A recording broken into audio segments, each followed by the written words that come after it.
கிறிஸ்துவின் ராப்பொழுது ஜெபம். லூக்கா 6ஆம் அதிகாரம் 12ஆம் வசனம். அந்நாட்களிலே அவர் ஜெபம் பண்ணும்படி ஒரு மலையின் மேல் ஏறி ரா முழுவதும் தேவனை நோக்கி ஜெபம் பண்ணிக் கொண்டிருந்தார். அன்பான சகோதர சகோதரிகளே, இந்த வசனம் நம் கர்த்தராகிய இயேசுவின் முழுமையான அர்ப்பணிப்பையும் தாழ்மையையும் வெளிப்படுத்தும் ஒரு முன்மாதிரி ஆகும். இயேசு 12 அப்போஸ்தலர்களை தெரிவு செய்வதற்கு முன் இவ்வாறு ஜெபித்தார். இது முக்கியமான முடிவுகள் எடுப்பதற்கு முன் நாம் தேவனுடைய சித்தத்தை அறிந்து கொள்வது எவ்வளவு அவசியம் என்பதை காட்டுகிறது. மலையின் மேல் ஏறி தனிமையில் ஜெபித்தது அவர் உலகத்தின் சத்தங்களை விட்டு விலகி பிதாவோடு தனிப்பட்ட ஐக்கியம் கொள்ள விரும்பியதை உணர்த்துகிறது.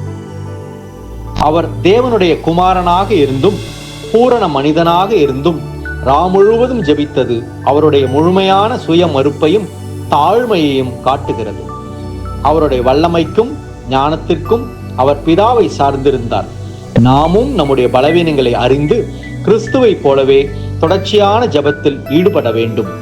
நம் ஆவிக்குரிய வளர்ச்சிக்கு ஜெபமே ஆதாரம். பரிபூரணராகிய நம் கர்த்தராகிய இயேசுவே முக்கியமான முடிவுக்கு முன் இவ்வாறு ஜெபித்தார் என்றால், அபூரணராகிய நாம் நம்முடைய அன்றாட சவால்களையும் ஊழிய பொறுப்புகளையும் எதிர்கொள்ள இன்னும் எவ்வளவு அதிகமாக ஜெபிக்க வேண்டும். அன்பான சகோதர சகோதரிகளே, இயேசுவை பின்பற்றுவோம். நம்முடைய எல்லா சவால்களிலும் தேவனுடைய சித்தத்தை அறியவும் அவருடைய பலனை பெறவும் நாம் ஜெபத்திற்கு முன்னுரிமை கொடுப்போம். மீண்டும் ஒரு வசனத்தின் ஆழமான சத்திய விளக்கத்தோடு நாளை சந்திப்போம்.